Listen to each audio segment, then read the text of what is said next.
Good morning, everybody. It is Friday the 3rd of July, to be specific, and this is what is on our agenda. Weak US jobs data pushes out hike bets from the Fed, which most stocks seem to like. Trump's allies are doubling down on their efforts to reshape the Federal Reserve. And in the UK, Andy Burnham floats the idea of a warehouse tax, but still keeps quiet on key appointments. Is a positive day for markets then, Anna? And maybe the Fed is part of that story and the weaker jobs number. Bad news on jobs, good news maybe in terms of your rate hike expectations being pushed out, as you said. The Kospi is rallying. It has been, and it's another volatile session for the Korean Stoxx story. It started off in negative territory. Now with some really solid gains coming through for the South Korean index, up 5.5% after a challenging day again for a second straight day for the Stoxx story, the chip story, and the semi story, and the memory story in the US. European futures looking to add 0.4% after record highs for European stocks yesterday. The European benchmark, the Stoxx 600, is now outperforming year to date the S&P 500. Looking to add to that today, up 0.4. Nasdaq 100 futures after losses of more than 1% yesterday, looking to rebound, pointing higher by 0.9% when US markets reopen, of course, on Monday. The countdown to the opening trade starts right now.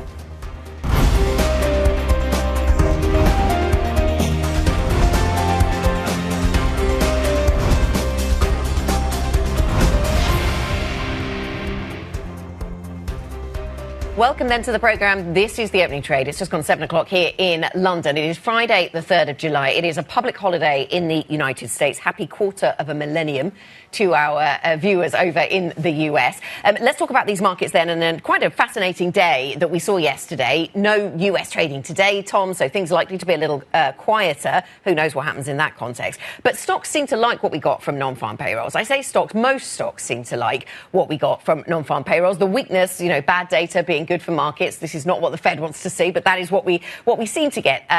Then there's a conversation about whether this is a meaningful cooling in the labour market or just an economy that is not overheating, and the two could mean different things for stocks, of course. But then digging deeper, as you've just been pointing out, yes, the Dow was at a new high. Yeah. But does that matter when semiconductor stocks are suffering once again? And it's that rotation within stocks that is interesting. That the momentum factor that's been so strong through this year, starting to fade. If you look at the Philadelphia stock index, the Philadelphia index of semiconductor stocks, down 2 straight days, losses of more than 10%. But again, the story around and the negativity around semis is certainly turning around in the session today in Korea. There were 2 key factors, it seems, for the markets yesterday. It was the Meta story around leasing out some of their data center capacity and maybe an overbuild. At least that was the concern. Factored in with the non-farm payrolls then coming in weaker than expected. Does this allow the Fed to stay on hold for longer than maybe some expected? And so you saw the small caps rallying on the back of that. You saw that record high for the Dow Jones Industrial Index. So to what extent? And again, just to underscore the fact that European stocks have now outperformed the S&P 500, record highs for European stocks. Is that the place where investors want to be? Yes. In a place where breadth and rotation, if that becomes sustained, does Europe benefit from that? Yes, and Europe is benefiting from that rotation at the moment. Some of that outperformance, of course, comes from the beginning of the year before the war started. And so interesting to see what's been happening since the beginning of March as well, and whether we've closed that gap with the States since there. But it's interesting, you mentioned the Meta story. I wonder about this Anthropic story, the information reporting that they're talking to Samsung, and all of this fast-flowing news and fast reshaping of relationships between tech companies just reminds us how fast things are moving, how quickly the technology is changing, and therefore how difficult it is, I suppose, from a macro top-down level to get a sense of what is happening here in these markets. It's more granular, it's more nuanced, and it's requiring a lot of research and a lot of deep diving coming through from analysts trying to understand the trends as the AI story really starts to evolve and mature, but becomes far more complicated across whether it's the semiconductor space, whether it's the data centers, or whether it's the hyperscalers. Let's talk then about the macro. So we talked about what's happening in terms of non-farm payrolls, and maybe that leads to the Fed staying on hold for longer. The Bloomberg reporting around, and we heard this from the president himself as well in the last 12 hours, 24 hours or so, that this is a Trump administration that remains determined to reshape the Federal Reserve essentially in Trump's image. That they're not going to let go of their attempts after the Supreme Court ruling put some kind of ring fence around the Federal Reserve and also allowed Lisa Cook to stay in her role, at least for now. This is not a Trump administration that's giving up either on their pursuit of pushing out Lisa Cook and Jay Powell, but also changing how and who is appointed as governors. And so this is a Trump administration that continues to want to reshape the Fed. Yeah, absolutely. So some people are pointing to, yes, the Supreme Court ruling put that ring fence around the Fed, separated it out from other agencies, suggesting it has more independence. So you can point to that, reinforcing the independence view. But some are pointing to the fact that it was quite a narrow decision around Lisa Cook and therefore does leave some wiggle room for the Trump administration to continue its efforts to reshape the Fed. And as you say, President Trump himself talking about, we're going to do this properly then, we're going to do this with process, but they're still pursuing that. And then on Powell, it had been more normal for Fed chairs to leave once their term as chair had ended. But Powell said he was staying because of the legal fight.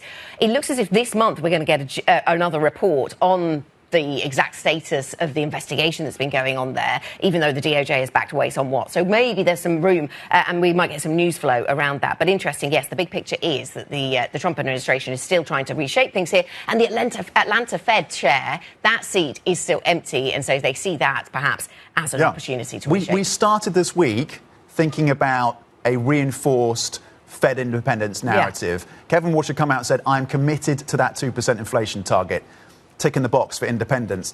And then you had the Supreme Court ruling. And now that agenda, or at least that narrative, has shifted. Yes. Is this still, and will this still, be a Fed that is truly independent? And what does that mean for US assets? And that draws that back into question. And Kevin Walsh, in the middle of the week as well, reiterating the importance of Fed independence. But it is something that will no doubt be a conversation for, I predict, for many days of the Trump presidency. Let us talk about what's going on in the UK and UK politics, because, again, this is interesting. So Andy Burnham, who, of course, is not Prime Minister yet, but he is certainly the front runner to become the Prime Minister in the UK.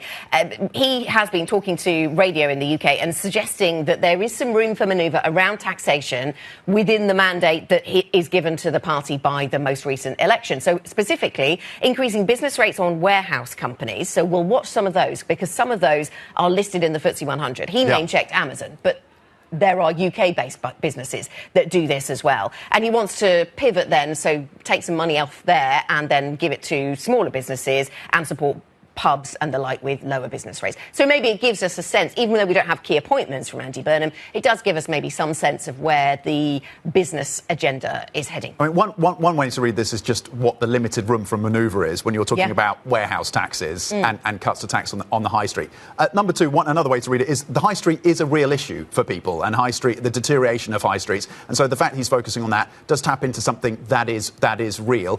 And number three, potentially, is, OK, if you're name-checking Amazon, this is already a Prime Minister in waiting, essentially, who the Trump administration, President Trump himself, has said is very left-wing. If you start slapping taxes, it looks like you're targeting big tech, then maybe it puts another target on your back as the incoming UK Prime Minister from the Trump administration's perspective. You've mentioned those things. There's another dimension. It also tells you just how long it takes to cushion an economy that is dealing with fast-changing technology. Because talking about helping the high street. I mean, we've had internet shopping in this country for a very, very, very long time. And these are businesses, not pubs, that's a different story. But some of these businesses are still having to reinvent themselves in that age of online competition. And this is how long it takes for governments, of course, to try and help them out here. But we still don't have any key appointments. And I think that is important, even though it seemed pretty unlikely that he would give any key appointments, because that would just leave room for others to stand up to him, which is not what he wants before he's actually confirmed. No, maybe he's going to be in the pub at 1 a.m. on Monday. Maybe. Because the current Prime Minister... I feel I need to know this for the purposes of Monday's show. That continues to be a debate.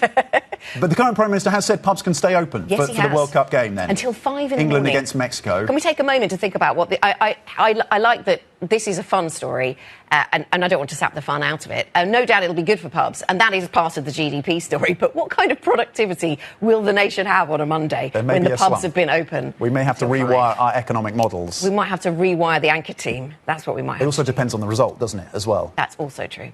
Very much. Let's talk about what's coming up on the programme then. We digress. Let's tell you what's coming up on today's show. We will be in the aix-en-provence at the aix-en-provence Economic Conference in France. It's dubbed the French Davos, of course, the event convening central bankers, policymakers, business leaders, economists, the whole gamut of expertise to talk about European growth, inflation, interest rates, all of that in the context of what we've heard from Sintra already and what the business community is looking for in the investment community. So we will be hearing from Stephane Boujnah, the EuroNext CEO. The listing environment is really interesting in Europe right now. Ludovic Soubrand will also be with us, the Allianz CIO. Let's look ahead to what else we are watching throughout the day. As Anna mentioned, we will be following the Aix-en-Provence Economic Forum. The BOE's Bailey as well and ECB's Lagarde will be speaking later today. It is, of course, US Independence Day holiday, marking 250 years, of course, of the US independence from the United Kingdom. At 9:30 a.m. UK time, it is the Decision Maker Panel Survey. Some more details coming through from the BOE's thinking the BOE survey, at least survey of CFOs that policy makers monitor closely to gauge risks around inflation persistence. And later, there will be an extended tender offer period for UniCredit and Commerzbank ending. That will end later today, of course, that attempt at a takeover by UniCredit of Commerzbank, and that period of time, at least, the clock is ticking down to that ending. Semi-quincentennial, that's what you call 250 years. Can you say that again? Semi-quincentennial. I did have to write it down, though. What a pro. Because the chances of me remembering that are pretty small. Coming up on the programme, then, we'll also focus on private credit. Managers contend with a fresh wave of redemption requests from investors. We will discuss the risks ahead for that particular asset class. But plus, we will look at the stocks to watch, including Airbus, the European plane maker, delivering about 350 so far this year, despite supply chain challenges. And we will break down the US jobs data with Jordan Rochester, head of fixed strategy at Mizuho EMEA. What does that mean for the Fed? We will discuss that later.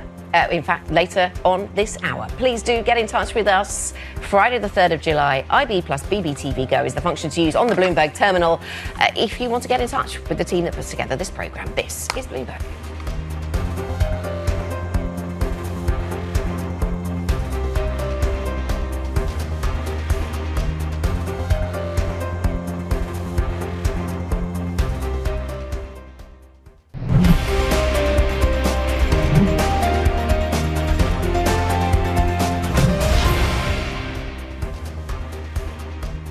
Welcome back to the programme. This is the opening trade, 15 minutes past 7 in London. And the European equity futures picture looks broadly positive. We're taking some of our lead out of the Asia playbook, where we see the MSCI Asia Pacific up by more than 2%. The daily shift in sentiment towards the technology space, as it comes to us from the Kospi, seems to be positive today. Then Tom, we're up by 6%. So we're feeling better about that. And that's in keeping with Nasdaq futures up 1%. No US trading today, but we will try and keep that in mind as we wind our way towards Monday. Let's check in on what's happening and the sentiment on the ground and see if that is reflected in Aix-en-Provence, where the economic conference convenes. Central bankers, policymakers, business leaders and economists as the outlook for European growth, inflation and interest rates remains unsettled. Bloomberg's Caroline Cornat joins us from the event with a guest. Caroline. And I'm here with one of the top executives here in Aix-en-Provence, the EuroNext CEO, Stephane Boujnah, in this very strange time when we were supposed to have this big IPO of KNDS, this defense company, and in the end, they're postponing it. So what does it mean? Is it impossible to IPO right now, Mr. Boujnah? No, I mean, the aerospace and defense sector is booming. It's clear that the momentum towards more spending, more government spending more money for defense is there. It's not going to change. In this particular case, there was a sort of pause in the momentum of this particular sector with a comparable in Germany affected by a decision of the German government. That was a very moment thing. Clearly, KNDS is a great company. It makes a lot of sense for this Franco-German project to get listed. I would not say that in accordance to what the companies say, that it is postponed. There is just a pause to make sure that the markets adjust to what is happening to some comparables. But in reality, since the beginning of the year, when you look at the IPO in EuroNext of Czechoslovak group, CSG, for more than 20 billion euro, the spin-off of Kongsberg Maritime, the project of Destinus to get listed in the Netherlands, Colt in the Czech Republic listing. I mean, there is a real momentum. Valuations are still high, and they are driven by the continuous spending and the continuous spending in Europe. Because what is really the defining factor is that European governments are buying Europeans, and European aerospace and defense players are exporting more than ever. So I have no doubt that it is going to remain a very dynamic sector. A very dynamic sector, but still, when you're looking at IPOs at the moment, we're seeing in the US this big momentum for the tech sector, these mega IPOs coming up in the US. Does Europe have an execution problem when it comes to IPOs? No, there is no execution problem in Europe. We have a good momentum of IPO. Mid-sized companies are listing. You should not consider that the mega tech IPOs that you are referring to, the SpaceX type of things, are the market. They are one-off type of events. They are very important to drive events type of investors. But the reality, the underlying fundamental substance of the economy is still extremely dynamic. And in Europe, we do have talents. Those talents do create very ambitious companies. Those ambitious companies scale up and go listing. So, I mean, you will be surprised by the momentum on tech IPOs in Europe in the coming months and years. I mean, we should not be blurred. In Europe, who are you thinking of? Well, are they going to list this year? I mean, I'm not the spokesperson of technology companies. You're asking me questions on the sector. I can tell you that there is no shortage of very ambitious companies that are raising, as we speak, private equity, and as we speak, are planning for exits in the markets to get to a much bigger scale. So Europe has talents, Europe has technology companies, Europe has a lot of savings. There's an increased participation of retail in tech IPOs in Europe. Things are changing, and let's not be blurred or misled by a few one-off events that are spectacular, but do not reflect what the market is doing. Is that going to be boosted by the Capital Markets Union? Are we at a turning point there for the Capital Markets Union? We are. I think one of the key events that are going to happen in the second part of the year is that for the first time for 10 years, there is a strong alignment between an ambitious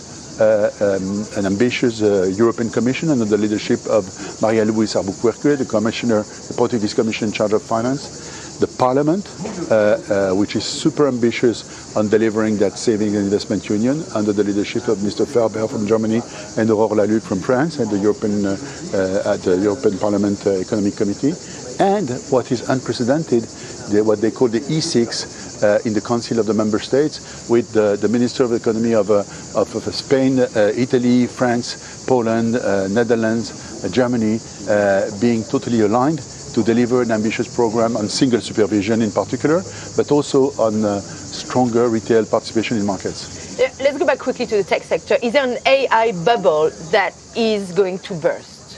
I don't know. There is an AI valuation. Now, it's up to investors to decide how they can close the loop between those high valuations, low cost of AI use for the moment, prospects for increasing prices. Is the market going to remain what it is if you want to get some return with so much investment? For sure, something is going to happen. Either the rest of the sectors of the brick and mortar economy is overvalued or the AI sector is overvalued, but you can't have such huge investment without some form of adjustment somewhere. So whether it's a burst or not, I do not know. You've acquired recently the Athens Stock Exchange. Obviously, you've been talking a lot about the necessity for consolidation of exchanges in Europe. What's next for EuroNext? The name of the game is liquidity, liquidity, and liquidity. We have created a market which has an aggregate market capitalization of 6.8, almost 7 trillion euro, which is more than twice the size of the London equity market, more than 3 times the size of the Frankfurt market. The average daily volumes on EuroNext are, in the last few weeks, approximately 15 billion euro. It's about 3 times the size of the volumes traded in London on equity markets. So we have created a pan-European integrated market. It is large. The company used to have, when I joined, a 1.5 billion market cap. It's now a 15 billion market cap and a CAC 40 company. So it's a significant progress, but it's still relatively small at global scale. So if we want to create a pan-European, strong, super liquid market, much more liquid than what we have today, we need to consolidate more liquidity. Now, how it will happen, I mean, it very much depends on partners. We are a willing consolidator, we are a willing buyer, we are a willing integrator. We need to find willing participants in this journey, and that's why discussions are happening all the time on those type of projects. Last question. We're less than a year before the presidential elections here in France. This is obviously the main topic in Aix-en-Provence. What's the biggest risk? Do you expect more volatility on the markets over the next few months? And what do you think is the biggest risk for this election? Well, the biggest risk is public finance. France has to adjust its public accounts and has to go anyway, whatever the outcome of the election, to some form of what in British English you would call fiscal consolidation, and that will happen. The question is whether it will happen in an orderly manner or in a disorganized manner. But I think France is much more than politics. The substance of the country, like in every country in the European Union, is about fundamental concentration of talents, fundamental concentration of investment, blue chip companies exporting a lot that are less exposed to the French political dynamic than you think. Most of the large caps in France have a very residual part of their business in the French market, just like in the rest of Europe. So I would not concentrate too much on the political risk. I would just concentrate on how the public fiscal consolidation, public accounts and fiscal consolidation is going to be addressed. Fiscal consolidation is the top priority for the EuroNext CEO Stephane Boujnah here in Aix-en-Provence, and of course, as I was mentioning earlier, this is the top priorities for many of the executives we'll be speaking to here in Aix today. Caroline, on the ground for us from the Aix-en-Provence Economic Conference. Great stuff, Caroline. Thank you. We're going to get back to the gathering later in the show with Ludovic Souperin, Alliance's CIO. Anna. Here are some of the other stories that we are watching this morning. Bloomberg understands that Airbus delivered about 350 jets to customers in the first half of the year. The manufacturer set an annual target of 870 deliveries, meaning it needs to hand over about 520 more planes by the end of the year. It comes as the European plane maker continues to ramp up output in the face of nagging supply chain challenges. ECB President Christine Lagarde says the central bank made the right call hiking rates last month. The ECB last month became the first in the group of 7 to raise rates following the outbreak of the Iran war. Lagarde told the French newspaper Les Echos supply shocks continue to spread through the economy, though second-round effects have not materialised.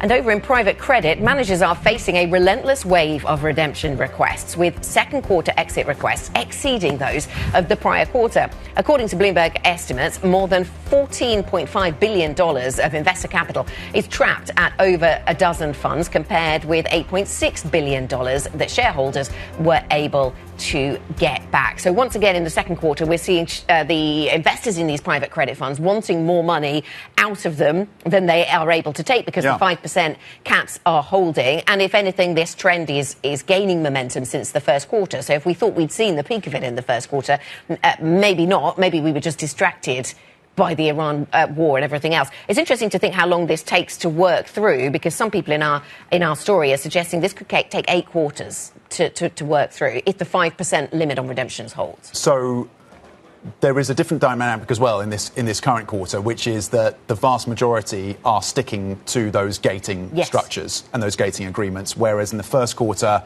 there was a mixed response. Some did stick to the 5% level, if that was the level. Others allowed higher redemptions. Now there is greater uniformity.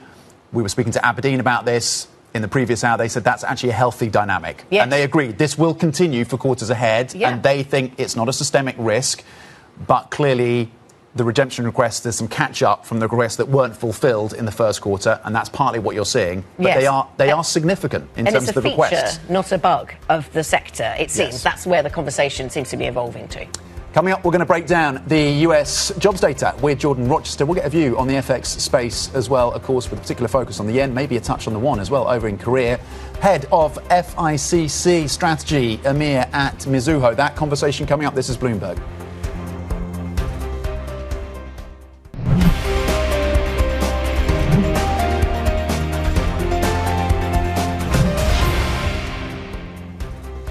Welcome back. This is the opening trade. It's Friday morning, 30 minutes from the start of cash equity trading here in Europe. And the futures picture looks fairly buoyant, up by around 0.5% on Euro Stoxx 50 futures. The sentiment then, Tom, around tech stocks seems to have changed a little bit. Yesterday, stocks broadly in the States were doing OK on the back of the weaker payrolls number, pushing out expectations for when we get that hike from the Fed out to December.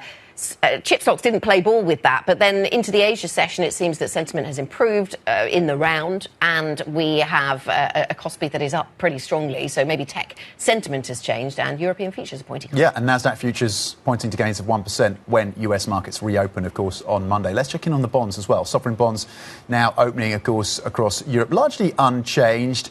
You did see, of course, a weaker than expected non-farm payrolls print, so you saw some adjustment in terms of rate pricing in the US. The read across is not pronounced right now, at least in the sovereign debt markets of the Eurozone. Italian BTPs yielding 369. Over in Germany, the benchmark Bund, 10-year Bund is yielding 296. Yields up just 1 basis point. And OATs in France, 310 on the 5-year, 371 on the 10-year, also largely unchanged. Let's just check on the sovereign bond markets this Friday. Let's talk about what we got from the US yesterday in terms of the data picture then, and non-farm payrolls. Weaker than expected was the number. That came out of the US, and it's challenged expectations that the Fed will raise interest rates this year, pushing out that expectation now to December. Non-farm payrolls rose just 57,000 last month. That was well below estimates. It tells you the labor market is fine. There's no real concern, certainly no urgency for the Fed to be hiking, and that buys them time. I think this is a great report for Kevin Warsh. I think it's a good report for the bond market. Today's report is going to keep their focus squarely on inflation. The labor market has proved to all of us in the last 6 months that it is more resilient, even with today's numbers. You've got an economy that's growing at some pretty significant numbers, and the employment picture is just okay. This is a very fragile labor market. We have very low hiring, but low firing. Some of our guests reacting to that lower than expected number then. A range of opinions there as to what it means. Jordan Rochester is with us, head of fixed strategy EMEA at Mizuho. Jordan, very nice to speak to you. Thanks for coming in. So in terms of what this does to your perspective around US assets, the fact that we got this much weaker than expected, it was weaker than the estimate, way weaker than the whisper number. And sentiment going into this had been quite bullish, really, about what this jobs story was going to tell us. And yet we didn't get that. So does this fundamentally change your view, or do you look through this number and say, actually, it doesn't really change things for us? I don't think it changes things too dramatically for what I've previously thought, which is I think the first meeting we had of Kevin Warsh is probably going to be one of the most hawkish meetings we get from him during the next few months at least. He's dealing with sort of backward-looking response function. That inflation was at 4.2. CPI headline year on year.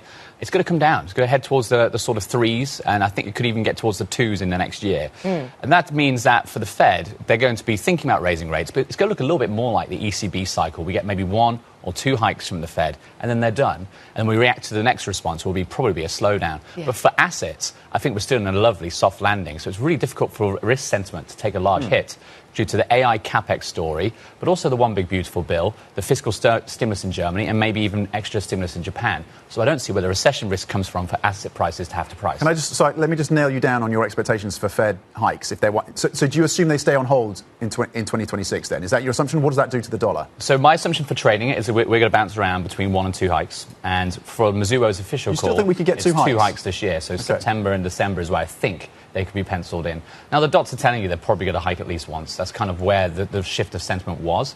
But right now, the bias is to receive US rates, probably, from my side. I mean, yeah, you wonder what we do without the dots, Jordan. But anyway, today is obviously a US public holiday, and celebrating 4th of July tomorrow. I was looking at a piece of research from Deutsche Bank that was attached to Independence Day, and they were talking about investment in AI and just underscoring the amount of investment that is happening in the United States right now around the AI theme. Obviously, China is doing some too through more public sector than private, maybe. But I wonder is this the seeds of the productivity boom of the future? Does this support the dollar? Is this really positive for the US economy, or is it not? Does it feature in your US dollar view and Treasury view? I don't know how you paint it as a negative. It's definitely a positive, but I think the first round effects is inflationary because of all the capex taking up all the other investment from elsewhere. And it's leading to higher prices for RAM prices, leading to higher energy prices locally in certain areas. But in the long term, I think the effects of the productivity gains haven't been seen yet, but they will. So probably before the Iran war, the biggest conversation was AI, and now it's coming back into client conversations. In every client meeting, I'd always ask, do you use AI as an enterprise function? Has your company paid for you to have Copilot, Claude, OpenAI? you'll be surprised by how many people said no. Right. They used it on a personal basis. So still to come. But their companies hadn't yet brought it in. And the surveys show you that. You've got, roughly speaking, around 20 to 25% overall of US clients that hadn't got this in place. John, we're seeing a little pop in the yen right now, 160.77. We saw a little pop yesterday as well, but a strength coming through for the Japanese currency yesterday before the non-farm payrolls. What is happening? Are we seeing intervention? Do you expect to see intervention? What are the levels you're targeting for dollar yen? Well, from all of the frameworks, dollar yen should be lower. The classic frameworks, we should be talking 140, 150. If you use interest rate spreads as your guide, that's why a lot of guests would have come on your show and say the weakness in the yen is going to be short term. I think dollar yen heads lower into year end. But there's been a change in the flow behaviours of the Japanese space. It doesn't look like a G10 currency. It trades like an EM. In terms of its correlation to rates, it has flipped. It's got a negative correlation to rates right now. And this is something that we don't usually talk about, but we have spoken about for the UK over Brexit and all these other things. And that was when everyone was worrying about the fiscal side in the UK. So is it the same concern over in the States, in Japan? Sorry. There's definitely concerns. We're waiting to see what the consumption tax cut will be on food and what other ways they're going to fund that. They said they'll fund it from higher revenues, but the market thinks they're sniffing around, thinking there's going to be some extra deficit financing bonds. But the main point is Japan's not an EM. And actually, we've seen massive inflows in Japan, the biggest inflows, in fact, over the past year by foreign investors into both JGBs and equities. But those foreign investors, after Liberation Day, are massively hedging their exposure. So you've got that inflow into Japan, potentially crowding out Japanese investors who are also investing abroad, but they don't FX hedge the same way as foreign investors because they have to pay for that FX hedge, where Europeans and US get paid for it. So in answer to your question, we've had a big carry trade where a lot of hedge funds are short the yen, a lot of CTAs and trend-following accounts. Yesterday looked like something different. And we had that report, I think it was from Reuters or some other outfit, suggesting that the BOJ and the Ministry of Finance, to be more specific, is no longer going to tell us with final warnings like they did earlier this year. Ambush tactics is the word that they used. Yes. And suddenly you get a nearly 1% move lower in dollar yen off the back of that. Is that because of the report? Is that just people taking risk off? Potentially. But it could be something different. We're always looking for this on US public holidays. Yes, we stay on alert, as many traders, I'm sure, will be as well. Jordan Dorchester, thank you very much indeed. Head of FICC FIC Strategy at EMIR at Mizuho. Let's get back to aix-en-provence right now. Talking of the fiscal story in Japan, the fiscal story in France as well in focus. The economic conference taking place in Aix. Caroline standing by with another important guest. Caroline. Tom, this was actually a little unexpected, but I'm very glad to tell you that I am with Roland Lescure, the French finance minister from Aix-en-Provence. Mr. Lescure, thank you so much for joining Bloomberg TV. Thank you for inviting me. This morning, we had the Prime Minister Sébastien Lecornu during the opening speech of Aix last night, warning again about France possibly not having a budget for next year. How important are we going to have a budget for next year? We must have a budget, because the alternative is not really a go. If we don't have a budget, we have what we call a special law, which more or less freezes the budget compared with last year. That means that spontaneously the deficit is going to increase, and spontaneously we're not going to be able to put more things in action, more policies that are going to be pro-growth or pro-business. So, yeah, it's not an option. We have a hung parliament, as you know, 11 different political groups, so we have to convince a majority to vote it. I think that reason will prevail. I know that some of those guys see themselves as a president. I don't think they want to inherit a situation that would really lead them to waste their first year. They probably want to be efficient. They probably want to be able to correct the budget if they don't like it. So the most likely, I hope, scenario is we have a budget, it's not perfect, but we've managed to vote it, and then debate can happen for the big election. But we've seen obviously what happened to the former Prime Minister the past couple of years, Michel Barnier, François Bayrou, both ousted because of the budget. Are we going to see a similar situation? Can you actually cut the deficit at the moment, given we still have a fragmented parliament? Well, we did. We did last year. As you know, we were 5.8 in 24, 5.1 in 25. This year is more difficult because we've had a crisis. Hopefully it's over. But the Iran crisis had a big impact on growth, on inflation, and very likely on public finance. We're having a big meeting next Tuesday.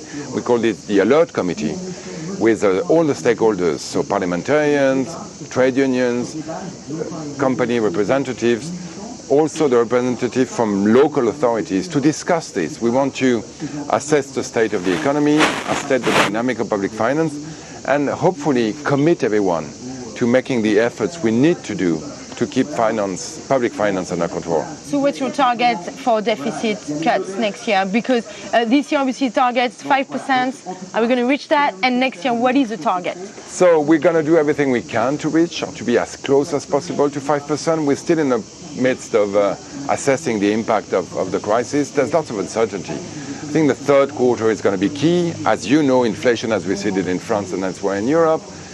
You know, this is the time for recovery. And I hope that households, companies, everyone's going to just get together to make sure we have growth. And if we do have growth, hopefully we'll have a better outcome on public finance. But it's still very uncertain. I want 5%, and I hope we will reach 5%. For next year? For this year. And I want to make sure that next year we have a budget that brings us below 5%. This is still in the air. We have to work on our budget. This is the work of this summer. We're going to present it by September. But this is what I like to have, and this is what I hope we're going to have. But obviously, given what happened to the former two prime ministers, it's difficult to imagine that the candidates for next year's presidential elections are going to put that as a priority, because otherwise no one is going to be elected on that platform. Do you think? So what's hard is to manage to decorrelate what's happening in Parliament to vote a budget from the big debates we need to have to prepare for the following 5 years. If the candidates think that they can prepare 27-32 by spoiling 27, one, I think it's a big mistake, and two, we're not going to make it. I am convinced that if they really think they can be elected, they should, in a way, let us do the dirty job. Let us do the cleaning. Let us make sure that the taking off slot that we are preparing for them is ready. And then they can have the proper debate about taxation, about public expenditure cuts, about pensions, which need to be had. But if we don't have a clean slot, then it's going to be harder for them to deliver what they've promised. So there's a win-win situation by which they allow us to pass a budget. That's going to be a compromise budget, and then they can move on. And there's a lose-lose situation in which, you know, we don't manage to have a budget, and I think they have a very bad starting point. I hope reason will prevail again. We're going to have the win-win. Everything's possible. And that's why the Prime Minister was quite solemn yesterday about his call for reason, because it's a very important moment for France and for Europe, of course. Do you expect volatility on the French bond market to increase over the next few months as we approach these elections? Let's choose whether we're in a win-win situation, and I think bond market will like it. They liked it last fall. You know, we had some discussions. There was some uncertainty, but at the end of the day, people felt that we were going to manage to land a deal. Lose-lose, yes, volatility and risk on the bond market. So far, my issuance are going very well. People want the French paper because they believe we have the right approach. I think we're doing the right job, making sure, again, that France lands to the right spot in order to prepare for the following 5 to 10 years. But yeah, we need the parliamentarians to be on board, to have proper discussion, to be able to move forward towards a reasonable outcome that nobody's going to love, but that everybody's going to be happy, hopefully, that we will have reached it. Who's the best position to do that? And in terms of candidates, I mean, Edouard Philippe, former Prime Minister, has a big meeting this Sunday in Paris, his first big rally. He seems to be the best position to beat either Marine Le Pen or Jordan Bardella. We'll probably know the candidate by next week. Do you think he's best placed? And he seems to be also the only one who talks deficits and debt. Well, if you read Le Parisien this morning, you will see that Gabriel Attal has also got a plan on deficit. I think every candidate should have a plan on deficits, and we'll see. I'm a member of Gabriel Attal's party. I'm behind him so far, and I hope he can make it and win it. But one thing I'm convinced about is that for the spectrum I'm part of, which is basically center-right to center-left, pro-European, pro-market, pro, you know, an open world into which France can actually win the technological revolution conquest. We have an advantage on this. For all this spectrum, we need one candidate, we need the best one, and we all need to rally behind him or her. As you said, so far, Edouard Philippe seems to me on the lead. We'll see what happens in the next few weeks. By the time fall comes, we'll have to decide one person, and everybody's going to have to rally behind them. What's the biggest risk then coming up for the French economy over the next few months? Is it to have a populist president at the helm of France? Is it the public finances, the debt servicing costs, for example, exploding? What is the one single biggest risk? Well, the risk is a convergence of both risks. I think populism is bad for you. And we've seen it. We've seen it in the UK. Brexit is a disaster 10 years on. That was populism at its best, if I can say. So populism is bad for you. Populism is bad for public finance. Populism is bad for market perception and therefore for potential market tension. We're not going to win by stabilizing them, if I can say it that way, but they are bad for you. But we need to have an alternative to propose, which is an alternative in which France grows, in which France puts their house together, in which young people of France can feel that they're going to live better than their parents. And at that moment, this perception has receded in the global world, and especially in the Western world. You know, this is part of the reasons why the elections in the US ended up the way they were. That's certainly a big reason behind the Brexit. We need to give hope. And to give hope, we both need to be serious about public finance. We also need to have a project on how to grow the economy, on how to make people live better, not just older. We're living older. This is massive weight on the public finance. We need to live better, and we have to provide that. Live older and live better. We'll see if that happens in France. We're here in Aix-en-Provence for this last-minute interview with the French Finance Minister, Roland Lescure. Thank you. Excellent interview. Really, really interesting insights. Caroline Connard on the ground for us, reacting as swiftly as she always does, of course, in Aix-en-Provence. A lot more coming through from that forum and more coming through on the opening trade. Stay with us. We're 13 minutes away from the open this Friday. This is Bloomberg.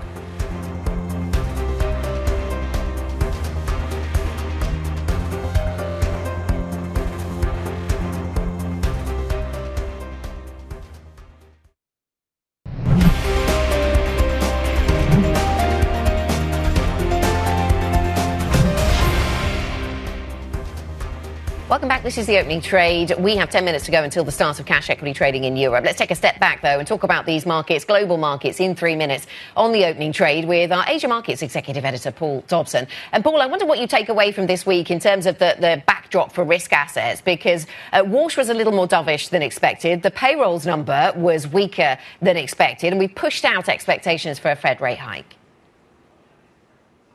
Yeah, so if you're Kevin Walsh, I think you're very happy with the way that things are going, Anna, this morning. You know, he came into the Fed as chairman setting out a stall that they wanted to bring down inflation. The market got a little bit worried that they were going to raise interest rates, but it did bring down the inflation expectations. It brought down yields at the back end of the yield curve.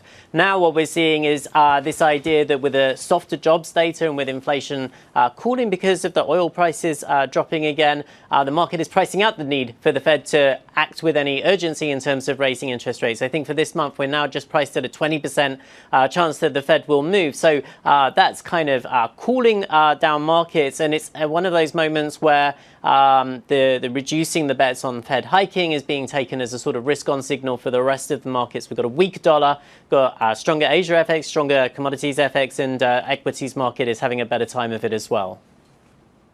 Paul, how are those factors tying into the Asian equity session today? Yeah, so I think people taking it as a genuine positive. And so particularly if you look at the yen, which had been under quite a lot of pressure, as we know, all of a sudden we've got the dollar softening a little bit. It's allowing the yen to rally. Likewise, some of the other Asian currencies that have been under pressure, like the won. And then the tech has been all over the shop this week in Asia, but it's ending the week on a pretty positive note in South Korea in particular. We've got a rally going on. We've got talk of a deal between Anthropic and Samsung. That's helping things as well. SK Hynix had its worst day yesterday since November 2008. Is back up more than 10% today. So the market is certainly ending the week on a more positive vibe than it's had at various points during the last 5 days of trading. And Paul, help us deep dive into what's going on in South Korea, because this is really interesting. The stock market has been something of a global story for a long time, but it's not taken the currency with it. The won has weakened, partly due to people not wanting too much exposure, I think, to South Korea overall. Now we're about to see a period where we get 24-hour trading in the won, and we're also going to see SK Hynix go to the US to try and raise some money. So talk us through the dynamics, how this is all playing out. Yeah, there's a lot to unpack there, isn't there, Anna? So the big picture is that we're going to begin 24-hour trading from Monday. It's a big deal for Korea because over the history of time in the FX market, it got very badly burned and scarred by the Asia FX crisis, which meant that it kept trading under very close wraps for quite a long period of time. Now it's opening up because its markets are maturing, and also it wants to win this developed market status. And in order to do that, having around-the-clock FX trading is a big part of it. Talking about valuations and levels, yes, I think that you're right. International money has been coming out of South Korea just because the rally in the equities market has been so gigantic that people have been hitting the limits on how much they're able to hold. So they've had to take some money out. It doesn't reduce the sort of overall size of their holdings, but it does free up some cash for them. Boosting the won today, we've got news that maybe some funds are coming back from the SK Hynix fundraise in the US. So a bit of a rally for the end of the week. OK, we'll see if that continues, the support for the won, which has been, of course, under pretty historic pressure. Paul Dobson, thank you very much indeed for that wrap. European futures pointing to gains. A decent session, another decent session, pointing high by 0.4% after record highs yesterday. There could be a bit of focus on M&A within the defence space. We have an interesting move out of Renk over in Germany, so we'll certainly watch that. The warehouse stocks here in the UK as well, on the back of what Andy Burnham has been saying about taxation there. So we'll keep an eye on that. More broadly then, Tom, the European futures picture does look pretty positive. Maybe FTSE 100 futures underperform. The oil price is at 72.13 this Friday morning. We will bring you the market open next. This is Bloomberg.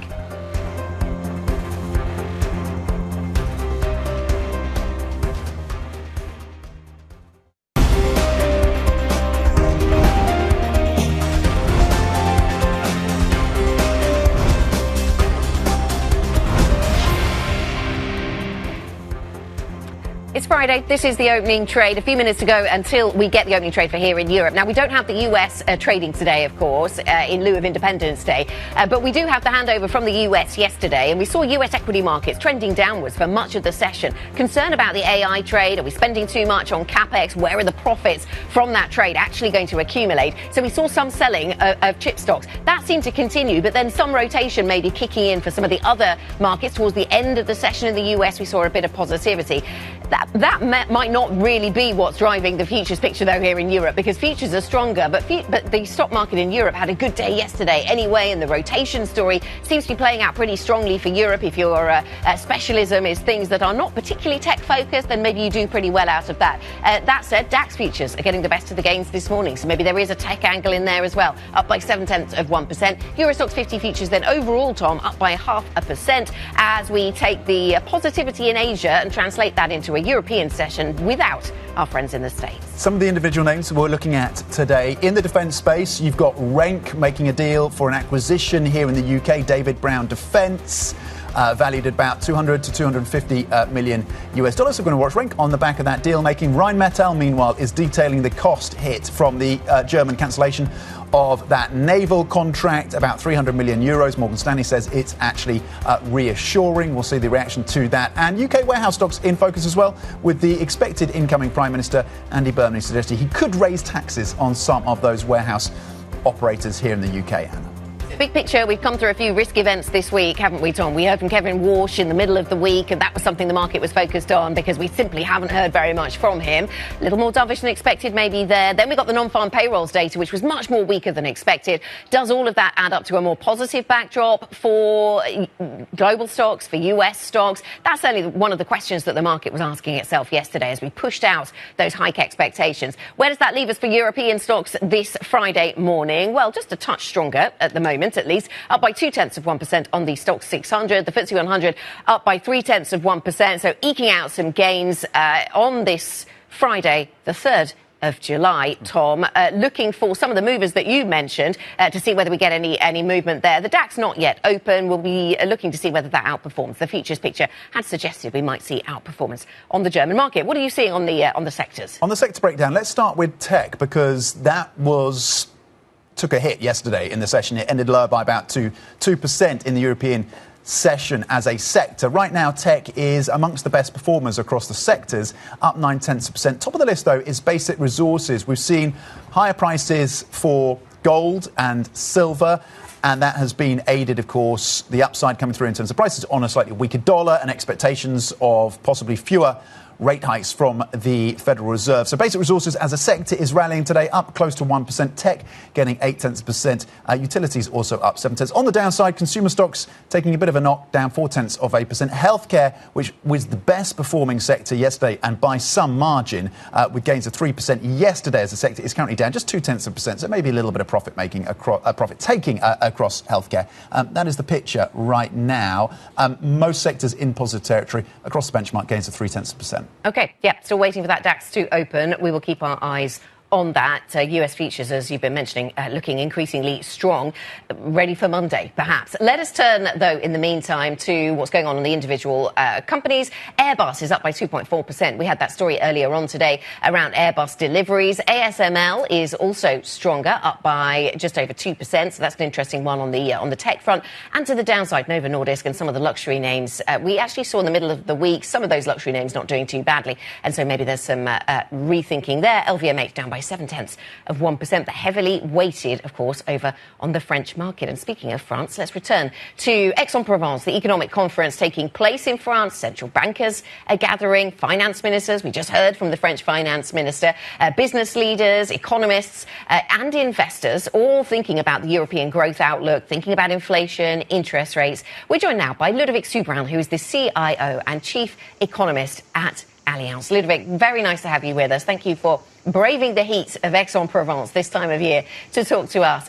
So I wonder what you take away from this week as we go into the second half of the year, Ludovic. We've had the Sintra conference, we've had that weakness in the non-farm payrolls story out of the US, and a lot of quick rethinking about just how many rate hikes we're going to get here in Europe and in the United States. How does that position us then for the second half of this year?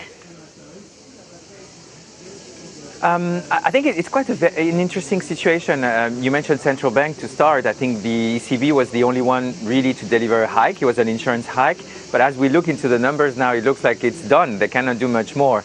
At the same time, the Fed is really on the opposite direction. The non-farm payroll was actually soft, but I still think inflation peaking above 3.7%, and there is still this AI, fiscal and energy-fueled economy. So I guess the Fed may have to hike in September. So that's really the divide, I would say, between Europe and the US.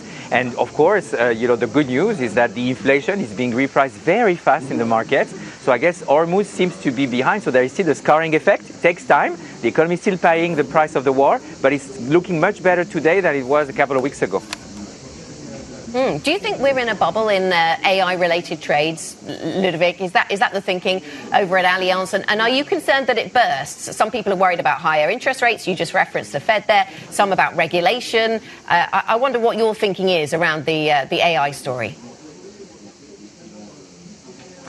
Look, my concern is mostly on the ancillary things happening on AI. I think there is a very strong, it's a renaissance-like moment for the economy. AI is really going to change the service economy. But I see things that are weird. First, of course, the debt expansion loop that is creating these monetized capex type of moments. We see actors that are very, some of them, Apple, Microsoft, not doing much, and others doing too much. We see a lot of psychology around this AI. We don't really know what is going to be the adoption and the impact on the real economy, but the market is already being very optimistic, especially on productivity gains, when it's going to be a bit of a hybrid situation. So for me, that's where I see the signs that there is a bit of exuberance. The good news, I would say, is that markets are seeing that. When you look at the corporate spreads in this sector, especially in the hyperscalers, they tend to be a bit more cautious than before, and I think that's a good news. Will it be enough? We will see, because I still see the capex in the US, skyrocketing. So you don't see complacency in the markets when it comes to the AI trade then, Ludovic? I don't see complacency on the debt market. On the equity market, I think it's really strong. I for example, think that the emerging market equity stocks are looking much better because of the semiconductor, important chain, link in the supply chain. But in the US, I think the markets have been extremely strong. I don't know if it's a bubble territory. It's not enough to call it a bubble. It's really about the the many factors. The investigation is more about what comes around that looks a bit strange, especially on data centers, for example, when you look at the risk of obsolescence of some of these data centers, when you look indeed into this monetizing of the capex type of move, if you issue debt to pay your shareholders, that doesn't look very good to me. So that's the type of signs we're looking at. Yeah. So on the bond side, I think there is still a lot of vigilantes. On the equity side, I still think it's, it seems like the sky is the limit, and of course that is something that is not the case, yeah? Is this a better moment for European equities? I think European equities clearly can do slightly better. I think they have stronger fundamentals, especially when it comes to the debt side, when it comes also to now the energy crisis being behind. The problem, as we know, is that everything is about the AI dividend. And so the European companies are left with adoption. I think what happened with AI, our AI, your problem, not to quote Jim Connolly in a bad way, our dollar, your problem. I think it was good news that Fable 5 and Mythos were now available again. Will it be enough? Can Europe really be the strongest adopter and differentiate itself? I doubt it. I think it's going to be a bit of a fragile, I would say, way for the equity markets in Europe and for companies that are listed in Europe to benefit from the AI dividend, but it's certainly going to be a tailwind.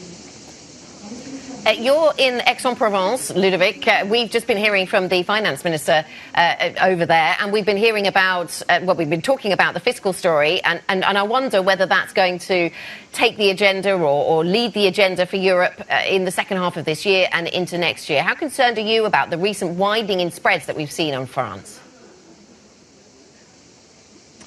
Look, I mean, the main job that this government has to do till the election is really to maintain this 5% upper ceiling for the deficit. That would be a way to reassure markets. And I think they've been doing a great job at it, including by doing under-indexation of some of the tax cuts on wages in spite of the inflation and so forth, right? The problem comes with the law of finance for 2027, because that's the one that's going to be the caretaker law before a new government comes to place in 2027. And so markets will be looking at this. But if you look at it, it's an election wall. Italy, Greece, Spain, France, everybody is into this election mode. And so everybody will be looking at what is the fiscal impetus and what is really the room to maneuver that those leaders have when markets have been looking at, the rates market especially has been looking at, do you invest, do you spend for investment, or do you spend for maintenance, which is mostly the social protection cost? And we've seen that has been a big differentiator across countries. Germany is running a 4% deficit this year, which is quite huge if you think about German standards. So, of course, everybody's looking at what the others are doing with their fiscal, especially Italy, especially France, and I would say also the UK. Ludovic, so on the spreads, I mean, we've been looking at French 10-year over Germany at 79 basis points. As we approach an intense period for French politics, what's the kind of spread level that we should be looking out for? What would be a concern for you or get your attention over at Allianz? Yeah. I think there is depending on the candidates that really crystallize towards the end of the year, I think we're going to see a slight widening of the spreads to the Bund by another 10 to 20 bips. That's very possible. I think then, of course, the main question is whether there is, and this is what everybody has as a nightmare scenario, a bit the extreme right and the extreme left going to the second round. I don't think this is the most likely scenario, but in that case, two parties are very profligate, and we have been running, spread scenarios that could be widening by as much as 150 bips, 180 bips, mostly because there is this question from both parties on how they will behave when it comes to Europe. And the ECB will be there maybe to save the day, but not for political reasons. And so that's a bit where the spread scenario could really go haywire. That is clearly not the central case. The central case is a bit of skirmishes on what is really priced in and what can governments do in 2027. And we're talking maybe about a 20 bps widening, which is something that actually markets, especially bond investors, will like very much, because that would then give them an entry point for the OAT. Do you think Andy Burnham has learnt the lessons of the UK's own fiscal challenges and the gilt sell-offs that we've seen under previous Prime Minister Truss? Do you think that lesson has been learnt? I think everybody has learned this lesson, Tom. I can tell you there is not one conversation about the risk of a Truss moment from the US to France to Germany even is talking about a Truss moment. I think that was really interesting epidermic reactions on market. I think now the question is, can politicians overcome this fear to do something that is meaningful for their people, especially the centrist parties? Because the populist parties on both sides, they're over-promising and under-delivering, right? So the centrists need to find and walk this tight rope, and that's the main issue now with politics, especially in Europe, and I would say it would be the case with the US after President Trump. Yeah. Yes, I mean, Andy Burnham argues that his advisors argue that if the bond markets become convinced that the growth story for the UK can really change, then maybe bond markets will put up with some, not higher borrowing, but at least taking that on. I mean, Ludovic, does that hold water to you? Do you think that bond markets are ready for a step change in growth to be the narrative? I think quality growth has always been a bit the mystery of bond market, right? What is spent that is seen as something that is yielding to higher growth and hopefully not so much inflation, or at least good enough inflation that it crowds in capex, especially from firms and from families. I think this is the ultimate policy goal. I do believe that this is everybody's attention. So especially when it comes to investment in the production versus untargeted social assistance versus, this guns versus butter debate between defense and social protection. That's the type of things and trade-offs that most prime ministers, most leaders have to face to make sure that markets buy the story of a multiplier effect with a well-spent additional euro, additional pound. It's something that is hard to sell, but I think this is the way that they have to walk if they want to get something out of their time in office. Yeah, something for the second half of the year. Thank you, Ludovic. Ludovic Subran, Chief Economist and CIO over at Allianz, joining us from Aix-en-Provence. And more coverage coming from Aix. Don't miss a conversation with the Banque de France Governor, Emmanuel Moulin. That's at 10:40 a.m. London time. Let's get back to the markets now, the core six, and see what the performance is like, again, on a generally decent day, relatively decent day for European stocks and record highs yesterday. ASML performing very well, so adding the points across the index, up 1.8%, the Dutch company. And Schneider Electric also gaining 1%. On the downside, you've got some losses coming through from Rheinmetall as it details the costs to that contract cancelled, of course, over in Germany. And Novo Nordisk down 1.5%. Let's get more on some of the individual stocks on the move and bring in Louise Moon. Louise. Morning, Tom. So first up, we're turning to Stockholm. Absolutely soaring here, this stock, up over 15%. That's after they settled a lawsuit related to brain guards. That's really soaring into the green over in Stockholm. Sticking with the sector, we are looking at Reckitt back in London. Reckitt, let's take a look at their shares. Only up slightly into the green. Now, that's after they were cleared in the US. One of their lawsuits surrounding their unit, Mead Johnson, over their infant milk formula. So that's one of the lawsuits in a whole host of them. So it's cleared, positive, but a lot to get through, both for Reckitt and for one of their rival companies as well. So it's only slightly ticking into the green as a result of that.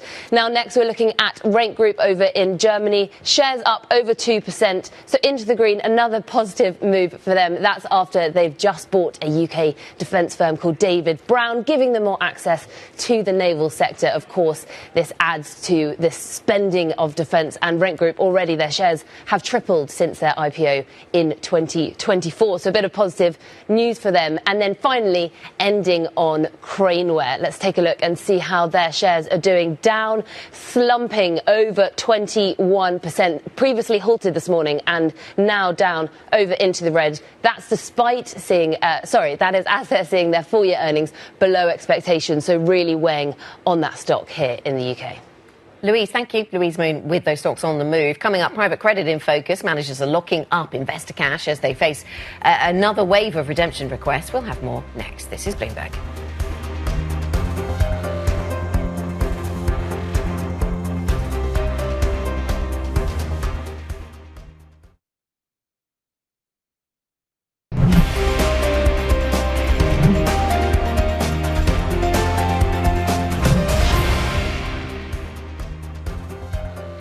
Welcome back. This is the opening trade. We've got some data out of Spain. Our first chance to look at the Spanish PMI numbers for the month of June, and they've come in really strong. So if you look at the composite number, 53.3, that's well into expansion territory. The services number, even more so, 54.2, and they're both well above the survey, which was around the 50 mark or 51 mark. So strength in Spain. Let's bring in Jana Randau, who reports on economics and the ECB from Frankfurt. She's back from Sintra. She's been all over the European slowing growth story, the European monetary policy story. And so I'm interested how this Spanish PMI story fits into all of that then, Jana. I mean, Spain has not been the epicenter of concern around the European growth story with the war in the Middle East. So maybe that's also important context. But there's some strength coming through in at least one part of the Eurozone growth story. Yeah, it's quite impressive, actually. I didn't expect that to happen this morning. Now, Spain, of course, is in a way the poster child of the Eurozone economy, has been for a very long time, recording solid growth, while Germany and France and the likes are really struggling. And we're seeing that at full force this morning with these PMI figures. Partially, of course, because Spain, has strong fundamentals, but also because of the changes we've seen in peace negotiations between Iran and the US. We've seen that in other data as well. A lot of hope, a lot of confidence that things are turning, things are improving. We saw some upward revisions to manufacturing figures in France and Germany earlier this week. Suggests that firms are, confident that the outlook is improving. We've seen IFO climbing. Of course, that's the main German business confidence indicator.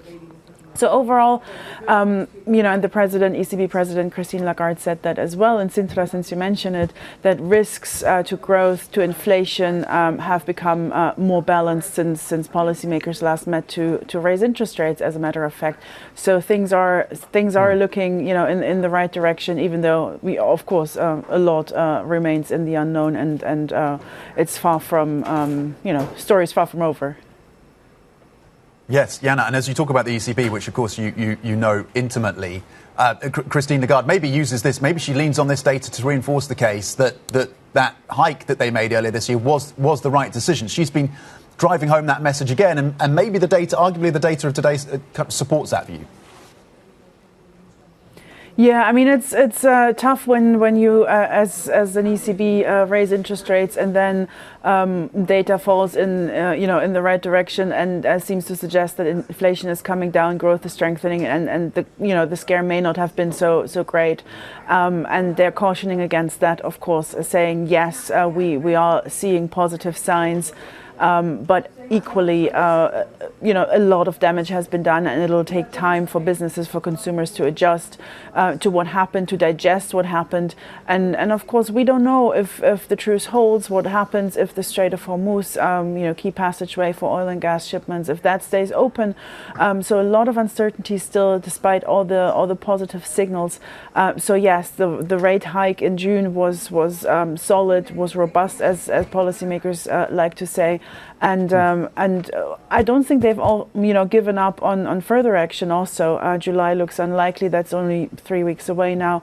But September is still very much in the cards. We spoke to a lot of policymakers in Sintra over the past days, and it seems they are far from sounding the all clear. They have their eyes on inflation. It's still above the 2% target. So for now, it looks like more will even come from the ECB later this year. OK, September is still very much live then for the ECB. Jana Randau in Frankfurt with the reaction, the context around the data and how to think about what we've been hearing from Christine Lagarde. Jana, thank you. Meanwhile, private credit funds are facing a relentless wave of investor withdrawal requests, forcing managers to trap over $14.5 billion of capital to protect their portfolios. For more, let's bring in Bloomberg's senior reporter, Celeste Brown, who covers this for us. So managers locking up more funds, redemption requests increasing. What is the state of play right now, and how concerning is it for the private credit space? Yeah, I mean, we're in the second wave of redemption requests. First started in the first quarter, and you're seeing, I think basically what you're seeing, my take of it is the funds that benefited most from the retail explosion over the past few years are the ones that are now suffering the most. And so the likes of Ares and Apollo and Blue Owl, who've really kind of pioneered retail, bringing retail investors into the private markets, are the ones that are now having to kind of shut the doors and institute caps. So it's kind of an interesting moment. I mean, I don't think this is going to end soon. I mean, I think we will see, certainly people think that they will see successive quarters as they just try to kind of calm the nerves of the judiciary retail investors. And Silas, how do we judge success here for these credit funds? Is it just capping redemptions and holding the line, or is it not actually receiving that many redemptions, so you don't have to impose the cap, you don't have to reinforce the cap? What does success look like for these credit funds? I think it's quite impressive when they don't have to do the cap. And there's been a few, so Goldman and Oaktree have been outliers in terms of actually saying their redemptions fall in this quarter. I think for the industry, as long as the performance remains relatively robust, which it has so far, I think this is more of a kind of technical issue with retail investing. If the performance starts to drag and you see more credit blow-ups and kind of more stress in the industry, that's when I think it becomes much more of an issue. Okay, so it's the quality of those underlying assets and whether or not that becomes an issue.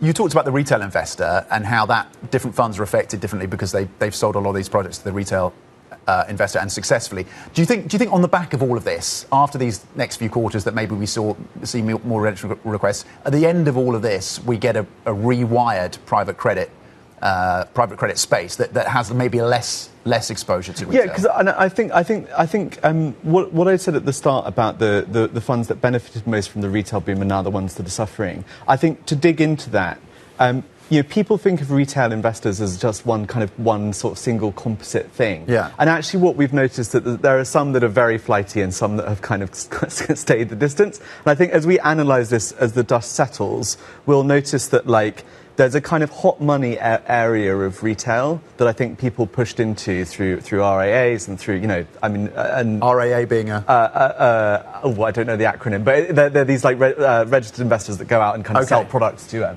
sell products to kind of high net worth and mass affluent people. And I think to the extent that was a kind of aggressive sales pitch over the last 3 or 4 years, that really helped grow the assets in the industry. And I think that's where the kind of pressure valve is. Yeah, so that might be where, as you say, where the pressure builds. What about the pressure? You said it depends on the underlying assets. So what's the latest signal we're getting then, Silas, as to whether the underlying assets are doing okay? I mean, credit spreads for listed credit seem to be pretty tight still, and we had a moment of worrying about higher interest rates, but this week that's slightly being pushed out, slightly fading. What do the underlying assets then look like? Famously, there's a lot of software in these baskets. Yeah, so in terms of like new deals, frustratingly for the industry, the leveraged loan market and the high yield bond market, the institutional traded debt markets are very strong at the moment, very tight. So a lot of, if there's any M&A happening, a lot of it is flowing through to the kind of traditional forms of leveraged debt. So that's frustrating. Number two, yes, there is a kind of relatively high degree of concentration in software. And, what's tricky, I think, for fund managers is the software industry remains relatively robust in terms of earnings growth, but there's just this nagging feeling, which I think is backed up by certain, certain evidence to suggest that there will be some value destruction there. But that takes quite a long time to play out. It does take time, and it's a conversation, no doubt, that is still to be continued then. Silas, thank you very much. Bloomberg's Silas Brown with the latest on private credit markets. We will talk about this and other themes with Piers Hillier, Jupiter Asset Management CIO. He joins us to discuss his outlook for markets in the second half of the year. We'll get to that next. This is Bloomberg.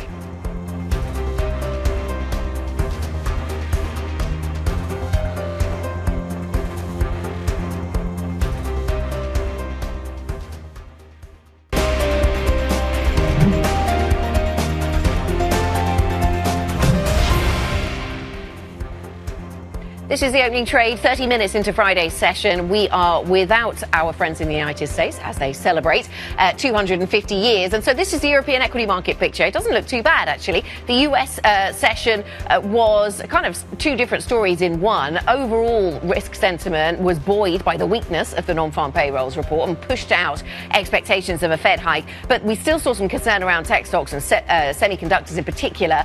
Then into the Asia session, that kind of turned around. We saw some positivity around tech stocks. So all of that adding up to some positivity for European equity markets. And interesting to think where we've been this week, Tom.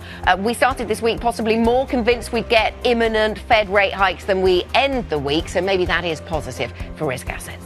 That could be another catalyst as we look at European stocks. building on the record gains of yesterday. Volumes are down, likely tied to that US holiday, of course, currently down at 25% versus the 20-day average. So that's the volumes picture. The breakdown then across the benchmark Stoxx 600 is this. You are seeing the majority of members in positive territory so far in the Friday session. 419 gaining so far, 163 in negative territory. Let's flip the board and have a look at some of the leaders then. Interesting in the shipping space as we think about the trade dynamics that are coming through, but also the Strait of Hormuz.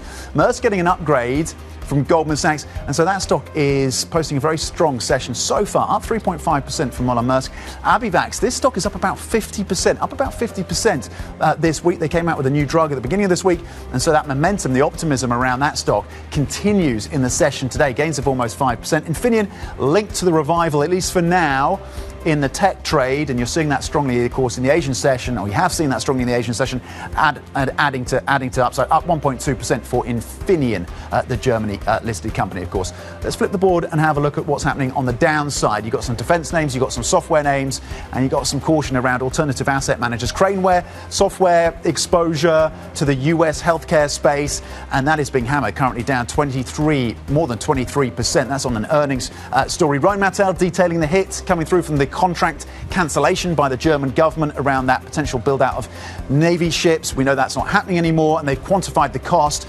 That stock is down 1.7% on the back of that news. And then EQT with a warning around, and from one of the analysts around these alternative asset managers and downgrading their view on EQT. So that stock is currently down 1.3%, Anna. Tom, let's get an update on some of the other stories we're covering this morning. Bloomberg understands that US President Donald Trump and his allies are renewing a push to reshape the Federal Reserve. Top officials have been actively exploring ways to remove Fed governors to clear the way for the president's own picks. The Supreme Court recently blocked an attempt to fire Governor Lisa Cook, of course, but she remains, according to our reporting, a target.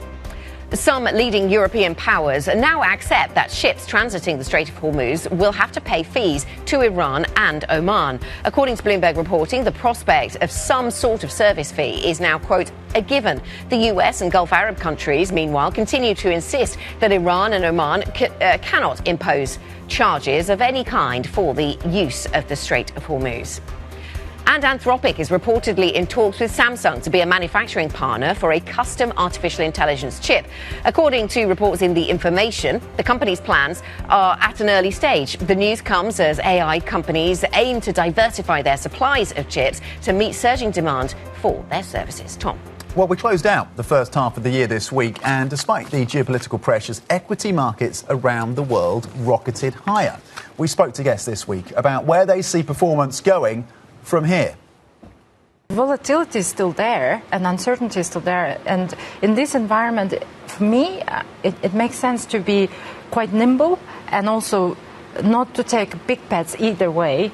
But when the market throws you opportunities. As long as the earnings continue to be good and to broaden out, I think we'll get continued gains through the second half. It's still good to be exposed to tech about at the market weight of tech, and to look maybe to give more emphasis to other sectors. We are looking for a little bit of a broadening here. We can talk about the AI losers, but actually beyond that, there's lots and lots of sectors, whether it be things like healthcare, whether it be things like staples, which are trading at sort of valuations you haven't seen for a very long time. So, you know, at this point, if you get a little bit of that momentum coming out of those tech stocks, is there a lot of value elsewhere? And I think there probably is. Even though valuations are stretched, even if you take kind of the worst case scenarios, this rally could still have another year to run before you then saw a turnover. The second half of the year could mark a positive momentum for Europe. Now, I think we have to keep in mind, if we look a bit further down the line, that we're going to move into 2027, and at some point people will start worrying about French election and other political issues potentially in Europe. So I think it's going to be a short trading window for Europe. Well, here to give us his perspective is Piers Hillier, CIO at Jupiter Asset Management. Piers, good morning. Happy Friday. Further upside for global stocks?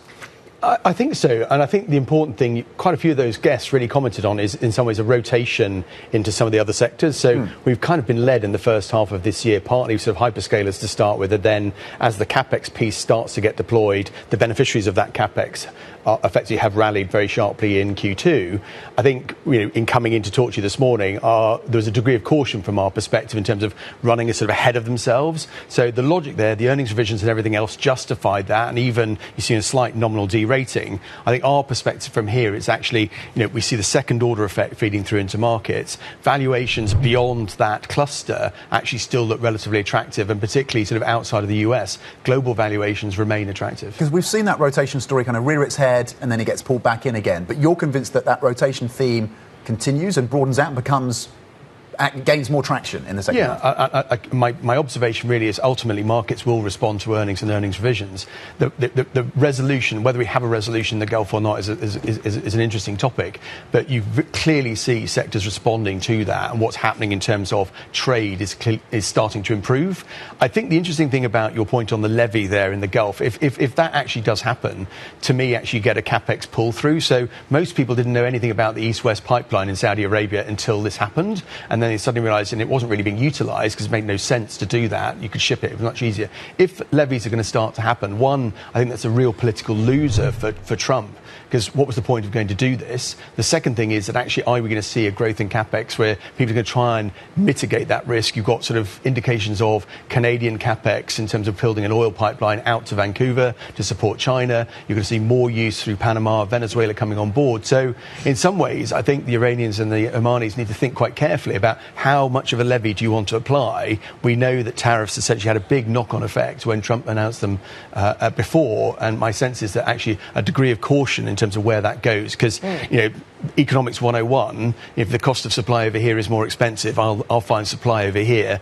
Demand is the key moderator. Okay, and that will be interesting if there is a sort of stickiness to prices for energy as a result of more tariffs or taxes or whatever they end up thinking about. That would be interesting for Europe, certainly. Yep. Thinking about the US and how the growth story plays out there, then, Piers, it's been interesting because, yes, it was the hyperscalers, then it was some of the semis, and that's a more global story, isn't it? The memory companies, more global than just a US story. Yeah, although the US set to benefit from the AI rollout, I guess. Where does all of that leave small caps? More pinned to the real US economy, I suppose. Yeah, and I think it's a really good question, because we've been so obsessed in some ways by that part, and markets always tend to respond to earnings. That's a pretty good driver. I always want to just make sure that cash flow is actually following earnings. That's a sort of the reality check.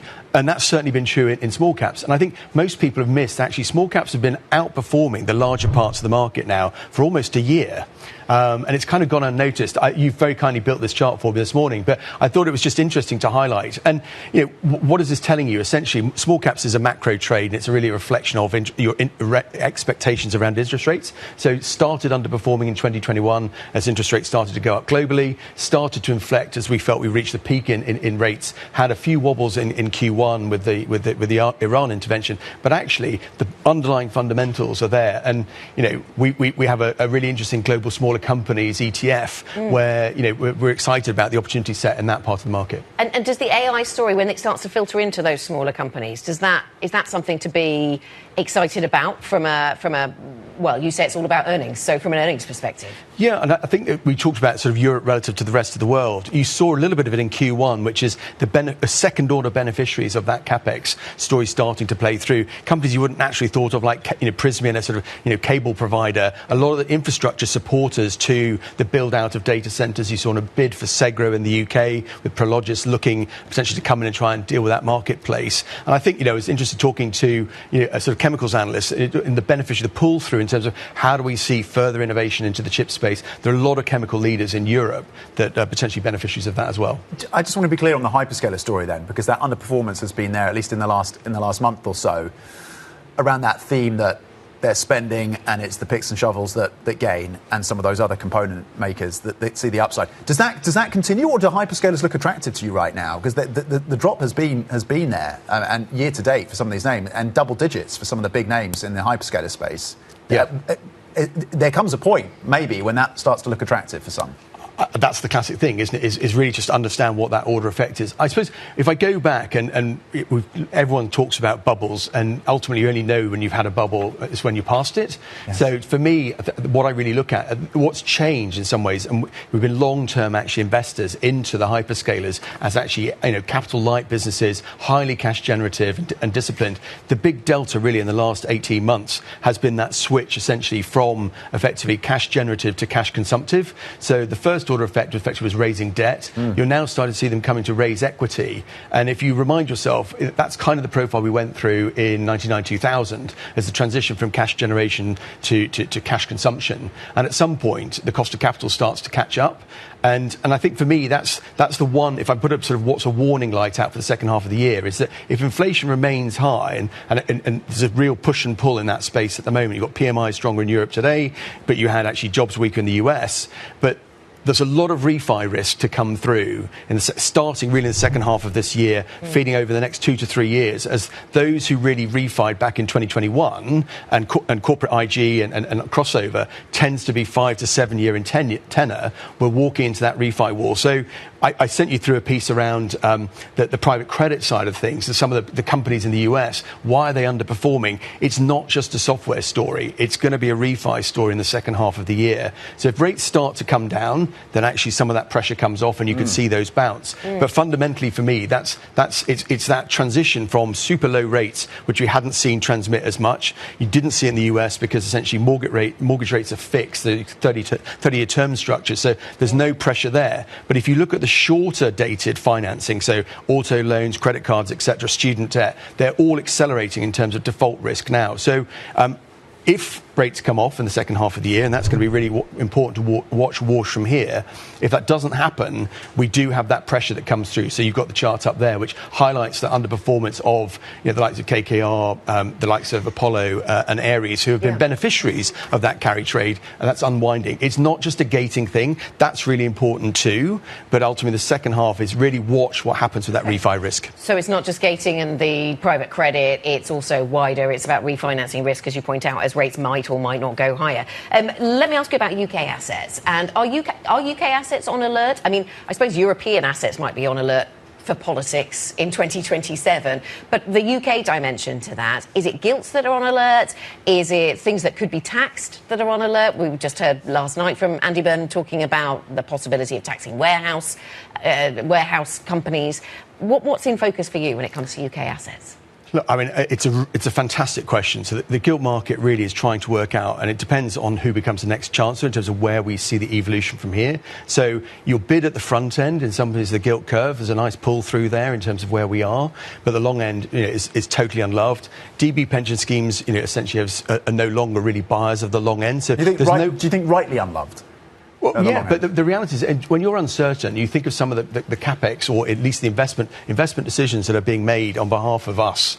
The reality is that most of those are not converting into actual real growth or productivity. I think the market will wake up to that. So a real incentive to grow as part of a new industrial structure and strategy really would actually, I think, help markets backdrop from here. But actually, I sort of, when I joked on the way in, a sort of a letter to Mr. Burnham, dear Mr. Burnham, actually you can help yourself. The UK, if you take this to G7, is the smallest investor in its own domestic market to any other of the G7 members by a huge distance. The US is over 60% of its assets in its domestic markets. Australia, almost 40%. We are less than 3%. Well, then this is something that the Labour government has been trying to fix already, isn't it? Yeah. But the rest of the world thinks the UK is cheap, because if you think about the number of bids we've had for UK companies, I mean, our market shrinks essentially because the rest of the world thinks we're great value. We talked about Segro earlier, Prologis bidding for that. You've had Tate & Lyle, Nuveen bought Schroders. I won't go on, but it just makes a point that actually the world thinks the UK market's cheap. Private markets think the public market of the UK is cheap. If the government puts some form of health, and it's incentives that markets respond to, not sticks. Telling us to invest in the UK is not the answer. Incentivise us to invest in the UK, and we will come. OK, something tells me they might be listening, looking for ideas at least. I hope so. Piers, thank you very much. Piers Hillier, CIO of Jupiter Asset Management, with his letter to Mr. Burnham. Coming up on the programme, we'll stick with the UK theme, in fact. I wonder whether Mr. Burnham is going to be watching the football very late on Sunday, early Monday morning. Pubs will be able to stay open well into the early hours for England's World Cup match against Mexico. We will get more next. This is Bloomberg.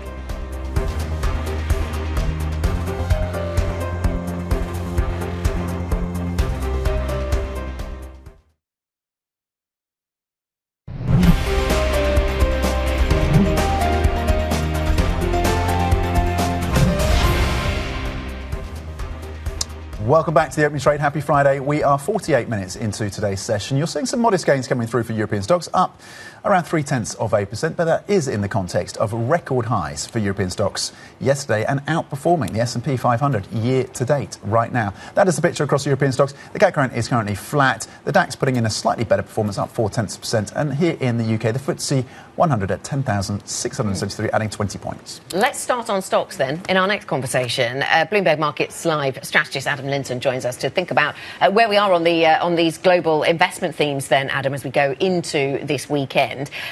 European stocks enjoying a moment in the sun, you say. This is rotation. Rotation means lots of different things to different people, doesn't it? Yeah. But does it mean everybody buying healthcare? And is that good for Europe?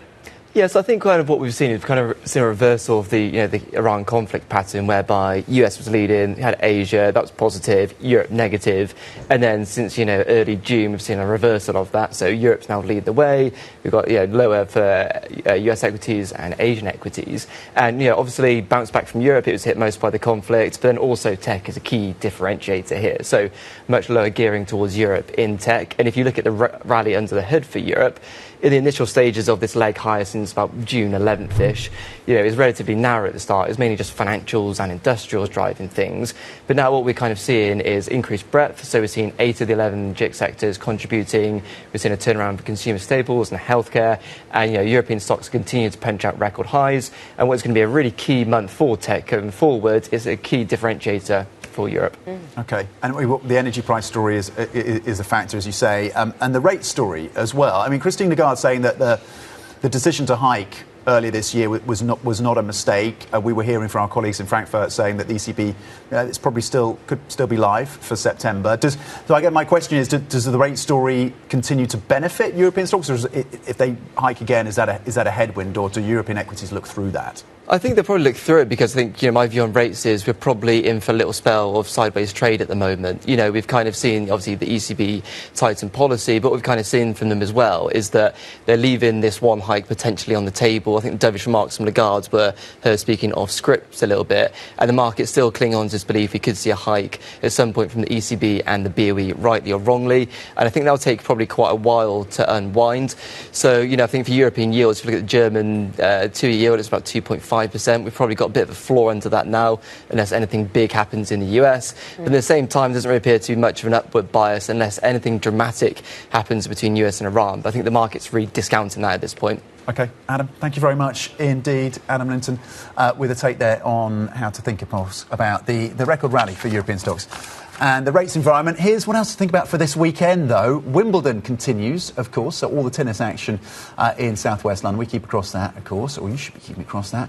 The World Cup, of course, the knockout stages. We're building up here, at least with our bias, to England versus Mexico on Monday. But lots of great action, including from France over the weekend. It's the 4th of July, of course, in the US. Happy 205th. And this is one that no one wants to miss. Taylor Swift's wedding. Apparently it's going to cause some congestion in New York. So that's happening this weekend. I think Anna Edwards got a ticket. Well, maybe. I mean, point of order, I should just say happy 250th, not 205th. You just knocked. Did I say 205th? You just knocked 45. Yeah, you knocked a good half century off their age. Thank you. Yes, I thought it was a public holiday for Taylor Swift's wedding. Apparently that's not the case. It's July 4th, but it isn't July 4th. That's tomorrow. It's actually Friday the 3rd of July. But there's a lot of football ahead, a lot of sports ahead, but a lot of football. Speaking of football, the UK Prime Minister Keir Starmer says that pubs will be able to stay open for the England World Cup match taking place at 1 a.m. at UK time on Monday. Yes, 1 a.m. He made this announcement in a post on X. We're making sure that pubs can stay open on Monday morning, early on Monday morning, for the England game. So I know lots of people are making their plans. If you're planning to watch it in the pub, that is great, and it's really good for pubs as well. So come on, England. His message for the nation. Sam Unstead is with us, co-editor of our Markets Today blog. He's trying to go out as Mr. Fun, it seems, isn't he? I mean, I do want... So this is going to be good news for pubs, I suppose, to take the Bloomberg good for business line. Which business is it good for? It's going to be good for pubs, even on a Sunday night. Yeah, it will be good for pubs. No question about that. This is obviously not a time of day. They're not only allowed to sell, as you are quite literally extending their opening hours by 4 or 5 hours at least. So yes, it is good. We have, though, we went back as the World Cup was starting on the Markets Today blog, into how much of a boost do pubs actually get from major tournaments, and obviously it's a bit dependent on the timing. In this case, as you mentioned, it's going to be 1 a.m. because it's being held in the Americas. When they're in Europe, there is more of a boost because the timings match up much more clearly. But actually, it tends to be very short term. It's a very quick boost. It also depends a little bit on whether England win and continue going on. The further they go, the better it is for pubs. But generally, this is a pretty fleeting boost for the pub sector. But even so, it's a pub sector that's been beaten down quite a bit, so it may well help. Win or loss, Anna's concerned about productivity. On Monday. On Monday. Yeah. I mean, is that a real... Yeah, is that a real concern? No, it is. It is. You do see, again, like they're very fleeting, but you do see little patterns, in the economic data where you get a little bit of a loss of productivity either way. And it doesn't really matter what hours it's in either, because very, very often. Are you going to get up at 1 a.m. to watch the game, Sam? Well, look, Tom. I mean, I'm off next week, so I am considering the logistics of how I would do that. Really. That's it. Everyone is considering, aren't they? Let's see which side of this fence everyone falls down. I don't know where. Keir Starmer's excited about people going to the pubs. Don't know where Andy Burnham's going to be watching the game.